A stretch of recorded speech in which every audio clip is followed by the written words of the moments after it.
Bien, Perrine va nous, donc, comme tu nous l'avais annoncé, tu vas nous parler encore d'un ou l'autre camp et de cette organisation israélienne Zohot.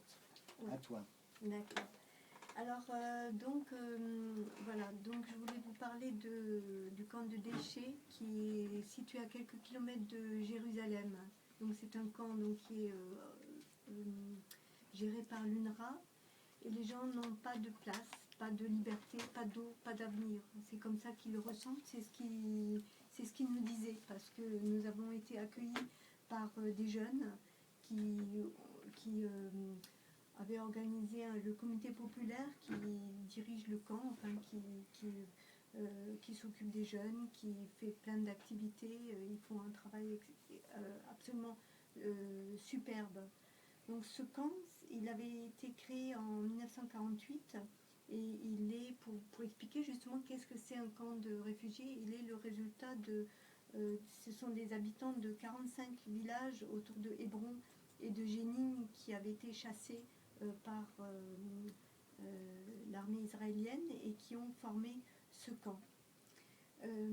Et ils sont victimes, bon pas quotidiennement, mais presque, d'incursions israéliennes qui se passent souvent la nuit, ou pour une raison ou une autre, ou pas de raison du tout, l'armée entre dans le camp et puis fait une razzia, enfin, dans une maison, deux maisons, ou simplement pour se promener et rafler quelques jeunes et repartir avec destruction, etc.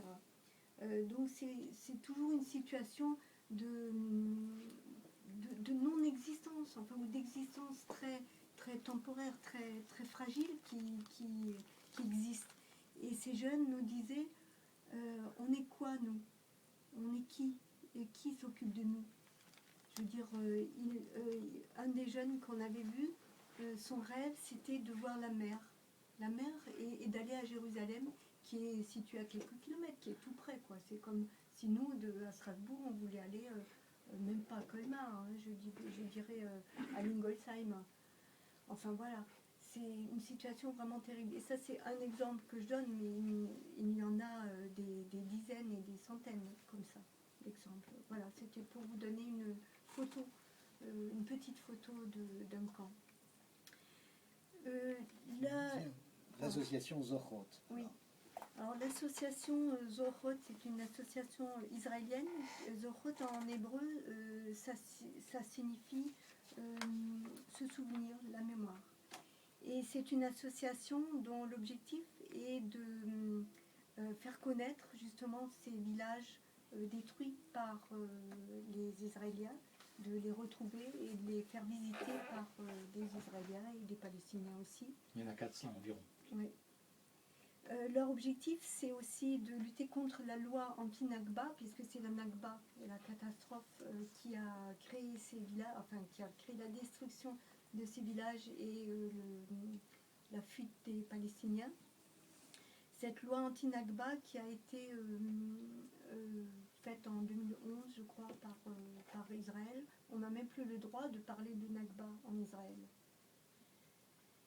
Alors leur objectif, c'est aussi d'éduquer les Israéliens à leur histoire, à leur vraie histoire, pas l'histoire tronquée qu'on leur apprend à l'école, ou l'occupation, ou la Nakba, justement, où les Palestiniens n'existent quasiment pas.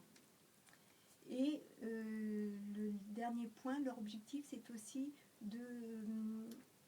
d'expliquer le droit au retour. Qu'est-ce que c'est le droit au retour? Et là, j'ai une lettre, par exemple, d'un des organisateurs de cette association, Zohot, Eitan Bronstein, qui demandait aux Israéliens de ne jamais oublier la loi du retour et de la respecter, parce que sinon, ça serait la honte pour toujours pour Israël, et ça serait la fin, en fait, de toute une vision démocratique et réelle de ce pays-là.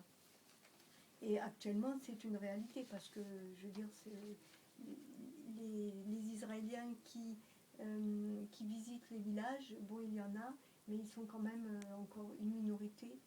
Et ce n'est pas la majorité qui s'occupe des Palestiniens. Aujourd'hui, on leur apprend plutôt à les haïr et à les détester. Et on montre d'eux dans l'éducation qu'ils seraient des sauvages, qu'ils ne seraient pas, qu'ils seraient juste des, je ne sais pas, des personnes qui se déplacent et qui ne peuvent pas vivre de façon normale.